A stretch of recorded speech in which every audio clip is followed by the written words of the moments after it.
আজকে দেখাবো জলপাইয়ের টকঝাল মিষ্টি আচার। এই আচারটা আপনি বানিয়ে রোদে দেওয়ার ঝামেলা ছাড়াই সারা বছর সংরক্ষণ করতে পারবেন। এই আচারটা এতটাই মজা যে বানিয়ে নেওয়ার সঙ্গে সঙ্গে শেষ হয়ে যায়। একটু বেশি করে বানিয়ে নিই। এখানে হাফ কেজি জলপাই নিয়েছি। জলপাইগুলাকে ভালোভাবে ধুয়ে পরিষ্কার করে নিব।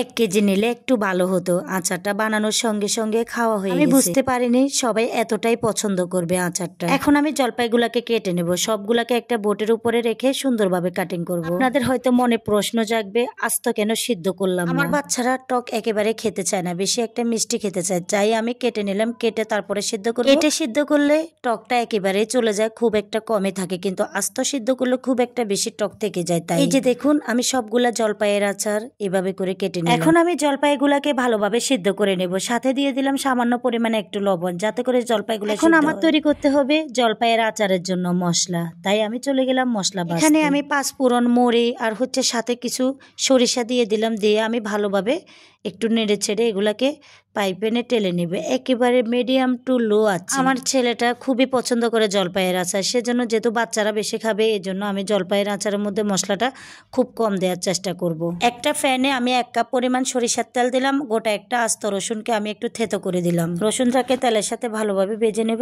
এখানে আমি 2 থেকে 3টা শুকনো মরিচ দিয়ে দেব। দিয়ে এরপরে আরও ভালোভাবে ভেজে নেব, যাতে করে শুকনো মরিচের ফ্লেভারটা আসে।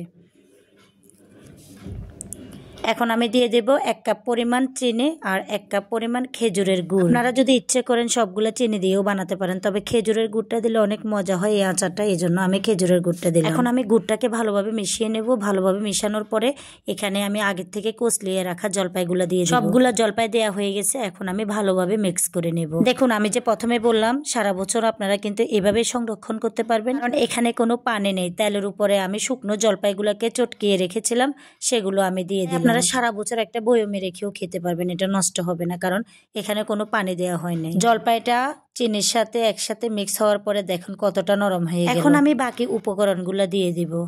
এখানে আমি হাফ চামচের মতো লাল মরিচের গুঁড়া দিব, হাফ চামচের মতো হলুদ গুঁড়া দিব, আর সামান্য পরিমাণে লবণ দিব, যেহেতু সিদ্ধ করার সময় আমি একবার লবণ দিয়েছি। এরপর আমি আচারগুলোকে ভালোভাবে নেড়ে চেড়ে শুকিয়ে নেব। এখন আমি আগের থেকে টেলে রাখা আচারের মশলাগুলোকে আমি পাটায় বেটে নিছি। শেষ পর্যায়ে আমি আচারের মশলাগুলোকে দিয়ে দিব, দিয়ে 5 মিনিট জাল করে নেব। দেখেন 5 মিনিট জাল করার পরে কিন্তু ফাইনালি আমার আচারটা হয়ে যাবে। এখন আমি যতটুকু পানি আছে আচারের গায়ে সবগুলা শুকিয়ে নেব। সামনে কিন্তু শীত আসতেছে, শীতের সিজনে জলপাইয়ের আচার খুবই মজা। যেহেতু রোদ পাবেন না, এভাবে শুকনা করে বানিয়ে নেবেন। আমি একটা প্লেটে সুন্দরভাবে সার্ভ করে নেব। আমার আচার বানানো হয়ে গেল।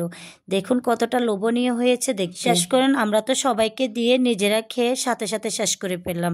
রাতে বানিয়েছি, রাতে শেষ হয়ে গেল। সকালের জন্য কিন্তু আর কিছুই ছিল না, শুধু বিচিগুলো ছিল। আপনারাও কিন্তু ট্রাই করতে পারেন, এইভাবে জলপাইয়ের আচার বানিয়ে বাচ্চাদেরকে দিতে পারেন। এত পছন্দ করে বাচ্চারা, যেটা আমি না দেখলে বুঝতে পারতাম না। ভিডিওটা যদি ভালো লাগে লাইক, কমেন্ট, শেয়ার করতে কিন্তু ভুলবেন না।